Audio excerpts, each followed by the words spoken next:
Bonjour! Bienvenue sur cette chaîne qui t'aide à être aligné et à atteindre ton plein potentiel. Aujourd'hui, comment augmenter l'amour que l'on se porte? Grosse question, hein? Si tu ne me connais pas, je me présente Marie-Ève Enchantée, coach et activatrice de bonheur. Ma mission, c'est de te donner des outils concrets pour augmenter ton bonheur de façon durable.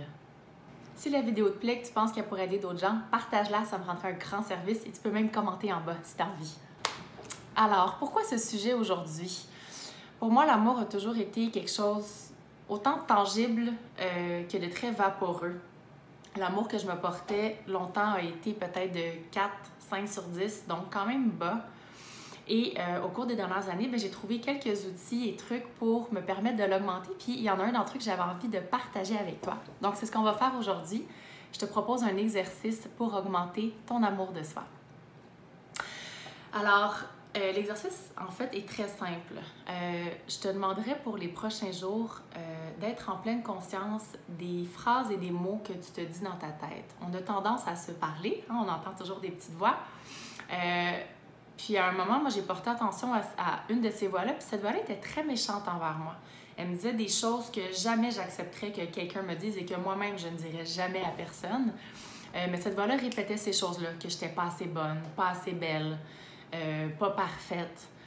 Et j'ai remarqué avec le temps que c'est souvent les mêmes phrases qui se répétaient comme ça.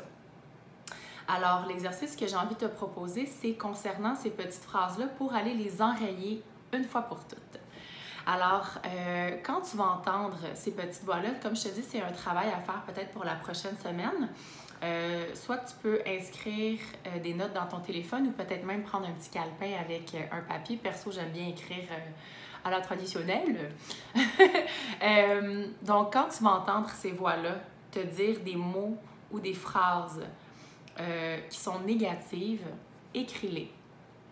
Le cerveau ne fait pas la différence entre la réalité et ce qui lui est dit. C'est fou, hein? Fait que si tu répètes toujours à ton cerveau que t'es pas bonne, t'es pas bon, t'es pas bon, t'es pas bonne, t'es grosse, t'es gros, ton cerveau il va finir par le croire. Donc, ce qu'on veut faire, c'est aller désactiver ce mécanisme-là. Puis on va aller un petit peu plus loin que ça. Donc, déjà d'être conscient de ces phrases-là que tu te répètes, ça va te permettre probablement de les arrêter, de les stopper avant qu'elles continuent. De dire non, ça, j'accepte pas ça, on enlève. Et pour aller un peu plus loin, en fait, non, on va écrire sur un papier. Je te demanderai en fait d'écrire sur un papier et non dans ton iPhone parce que je veux pas que tu brises ton iPhone. Je t'explique. En fait, ce que je te demanderais, c'est quand tu vas écrire ces phrases-là, ces mots-là qui sont répétés dans ta tête à connotation négative, ça va être de les déchirer et de les brûler. Pour moi, le feu a une grande signification au niveau de la purification, du nettoyage. Si tu ne traites pas sur le feu, pas de problème, tu peux les mettre en boulettes, tu peux les jeter dehors, à la toilette, où tu veux. Personnellement, le feu fonctionne vraiment bien pour moi. Le temps que le feu brûle le papier, brûle les mots, on dirait que ça vient encore plus imprégner en moi l'effacement de ce que je veux qu'il soit enlevé. Et comme dernière étape, on va venir remplacer ces phrases-là par des affirmations positives. Alors, exemple, si la phrase que tu entends, c'est « t'es pas assez bonne », ton affirmation, ça peut être « j'ai tout ce qu'il faut pour réussir », par exemple. Donc, l'affirmation, c'est vraiment qu'est-ce qui résonne avec toi. Et cette affirmation-là, je t'invite à la mettre à différents endroits dans la maison. Tu peux la mettre sur des post-it dans le miroir, dans la cuisine, te mettre une petite alarme sur ton téléphone avec l'affirmation. Le but, c'est vraiment, encore une fois, de déjouer ton cerveau. Donc, au début, il y a des phrases, mais moi, des affirmations que j'écrivais que je ne croyais pas.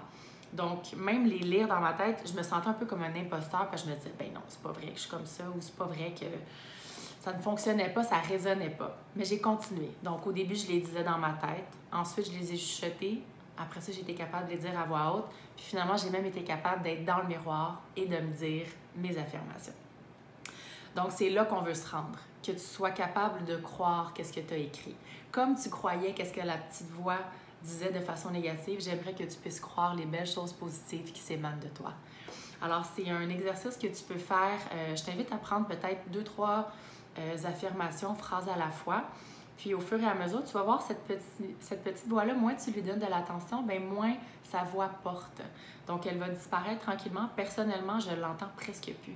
Si avant, je l'entendais à tous les jours, maintenant, là, peut-être une fois par mois, puis je fais j'ai fini avec toi. Alors voilà, c'est tout. Si tu as des questions, n'hésite pas à m'écrire en commentaire, ça va me faire un immense plaisir d'y répondre. Merci beaucoup de m'avoir écouté. Prends soin de toi. Je t'aime. À bientôt.